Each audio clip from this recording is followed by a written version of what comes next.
go. This is going to be the last time we're going to have a naturally aspirated C7. Step 1, remove the panels under the car. Both that one and this one are going to come out to give us a little more room. This panel is actually going to be modified since we have a vertical intercooler, so that'll never go back on the car. We have the cowling pieces out of the way. There is the location where the transcooler is currently mounted. That's going to get relocated with the ProCharger. We have our steering rack and everything accessible so that we can move that out of the way and get a 24 on top of that crank pulley bolt. Get that out of there. Next thing we're going to do is move the front bumper cover and get us a little more room yet. We have the front bumper cover off now, and we are going to begin working on removing the radiator shroud. That's occupying the space where the intercooler is going to sit. So we're going to have to remove things like the fan and move the radiator back quite a bit so that we can get that out of the way. This massive radiator cowl had to come out of the car. Talk about a tight fit. We have been busy this morning. Not a lot to update on, but we have gotten through the hardest part of the install.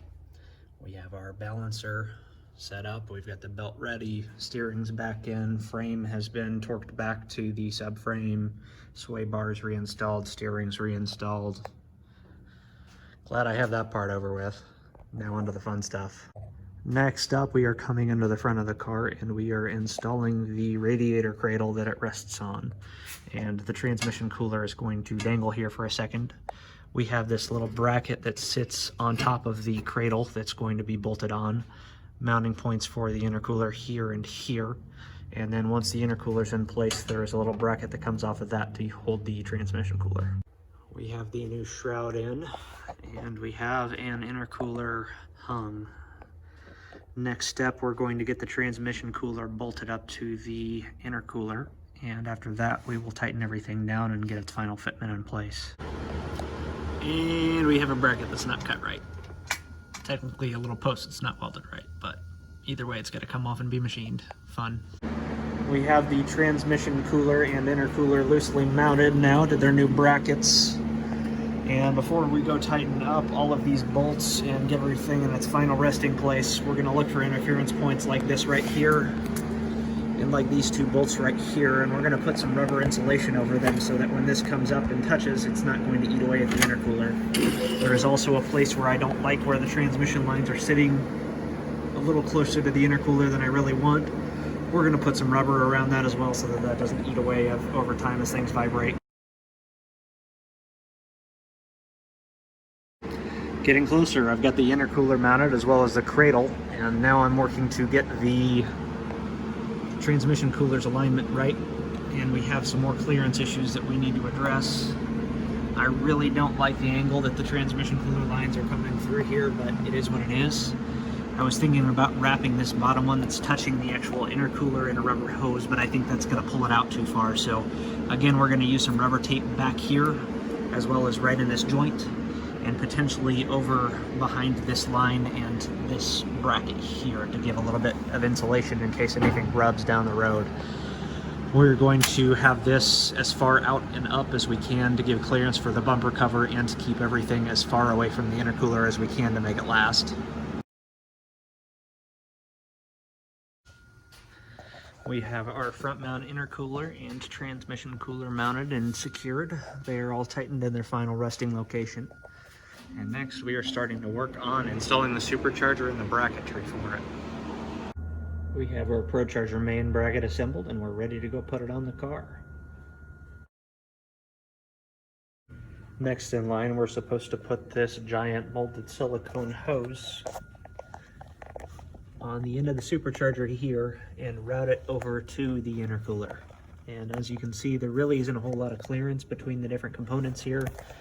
This radiator hose is going to have to be kind of pushed out of the way. We're going to have to navigate through the wiring harness and then get over there. On top of that, this car also is going to be equipped with one of their big red blow-off valves, and with that we are going to have to cut this somewhere probably around here and here to put a little elbow in there for that bypass valve. I'm actually going to install this pipe first and just kind of test fit it. That way I know where I need to cut it for optimal fitment. I have the charge pipe silicone hose kind of where it would sit. I haven't put it on the supercharger. Man, this is going to be tight. We're going to have the elbow for the bypass valve sitting right here. That's not going to be fun to get on, but you know, it is what it is. We've got obstacles, but we work through them. Now here's the red big bypass valve, and it is an interference fit with literally everything under here. So we are going to have to cut the rubber tube to adapt this into place. We've been playing cuss at the ProCharger for several hours now. We have the output side of the ProCharger installed with the bypass valve on. We have the belt installed. To get the belt installed, we had to remove the tensioner. We had to remove the idler and loosen the tensioner down to the loosest spot. And then it was still a pain in the butt to pull it around the crank pulley. Now we have our charge pipe, MAF, vacuum manifold, supercharger belt, all of that installed. I have the PCV lines cut to length, and we're going to be installing this T-fitting that will fasten to the little barb on the bottom of this intake tube. We're going to get all that together, and then the car should be ready to start. We have the ProCharger kit installed. We don't have the front bumper cover or anything back together yet, but it's a good time to do a test start, make sure everything's working right.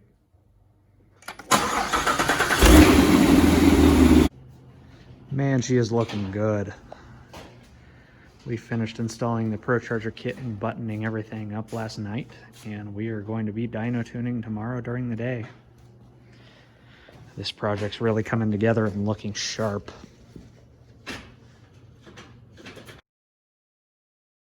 It's dyno day! We are strapped to the dyno now. We've been idling and up to temperature for quite a while, letting the gears in the ProCharger get up to temperature, and we're going to start tuning here shortly.